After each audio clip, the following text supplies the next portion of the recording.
Você lembra do homem que desafiava o sobrenatural na TV e apontava o dedo dizendo que o além não passava de uma farsa? Mas e se eu te disser que por trás do icônico bordão isso não existe, se escondia uma mente assombrada por traumas reais e um desfecho que a própria ciência dele custou a explicar? O que realmente aconteceu nos bastidores da vida do Padre Quevedo. Óscar González Quevedo Bruzón nasceu na Espanha e carregava no sangue o peso de uma linhagem marcada pelo poder e pela tragédia. Filho de um deputado madrilenho que acabou fuzilado durante a Guerra Civil Espanhola. O jovem Quevedo viu o horror de perto ainda na infância e buscou na fé e na mente humana um refúgio para tentar entender o caos do mundo. Ele se tornou jesuíta e veio para o Brasil, onde se transformou em um verdadeiro fenômeno de massas. Um homem de inteligência brilhante, poliglota. E parapsicólogo que transformou a televisão em seu tribunal particular, enquanto o país inteiro parava para assistir a fenômenos paranormais, possessões e casas assombradas. Lá estava ele, com seu sotaque carregado, desmascarando charlatães e desafiando o próprio diabo ao vivo. Ele parecia invencível, um bastião da lógica que jurava que tudo tinha uma explicação física ou psicológica. O auge da sua fama nos anos 90 o transformou em uma lenda pop. Mas o que quase ninguém percebia era o contraste cruel que começava a se desenhar. O homem que passava os dias provando que os mortos não podiam interagir com os vivos começava a dar os primeiros sinais de que estava se tornando prisioneiro de suas próprias certezas. E o preço de carregar o peso do ceticismo absoluto em um mundo cheio de mistérios cobraria uma conta altíssima.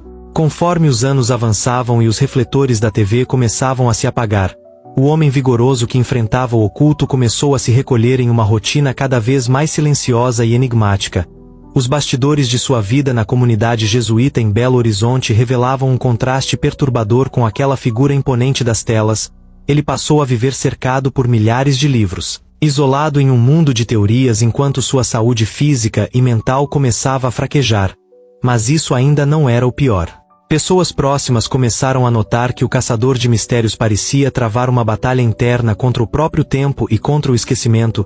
As polêmicas do passado que antes o alimentavam agora pareciam fantasmas distantes. E ele foi se tornando uma figura solitária, lidando com problemas cardíacos severos que iam minando sua energia dia após dia. O homem que passou a vida inteira dissecando a mente alheia para provar que possessões eram apenas distúrbios psíquicos agora se via vulnerável, preso a um corpo que já não respondia aos seus comandos acadêmicos. E é aqui que a história começa a ficar perturbadora, porque quanto mais ele tentava se manter lúcido e racional, mais o isolamento social e as dores da velhice o empurravam para um canto escuro onde seus antigos desafiantes já não importavam. Ele que tanto combateu o medo do desconhecido na mente do povo, agora enfrentava a mais real e assustadora das paranoias humanas, o declínio silencioso da própria máquina biológica. O que veio depois ninguém esperava, pois aquele que sempre teve a palavra final nos debates terminou seus dias quase sem voz, recolhido em uma casa de saúde para jesuítas idosos, longe do público que um dia o idolatrou. Em dezembro de 2018, aos 88 anos, o coração do Padre Quevedo parou de bater devido a complicações cardíacas graves, uma morte considerada natural pela medicina.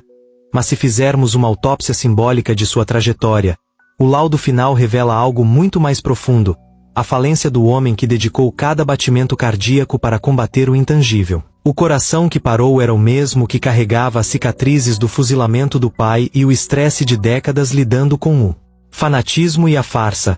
O homem que gritava que o sobrenatural não existia foi consumido pela mais implacável das realidades biológicas, o envelhecimento e a finitude.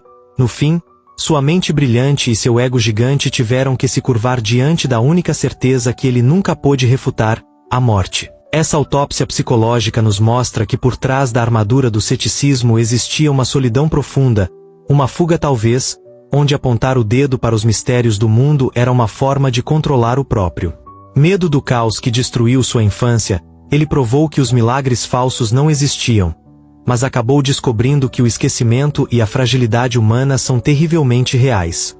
Se você ficou impressionado com essa autópsia de uma mente que passou a vida desafiando o invisível e acabou engolida pelo próprio silêncio, toca no botão de seguir, porque o lado mais sombrio da história e as biografias mais pesadas que ninguém tem coragem de dissecar você só encontra por aqui.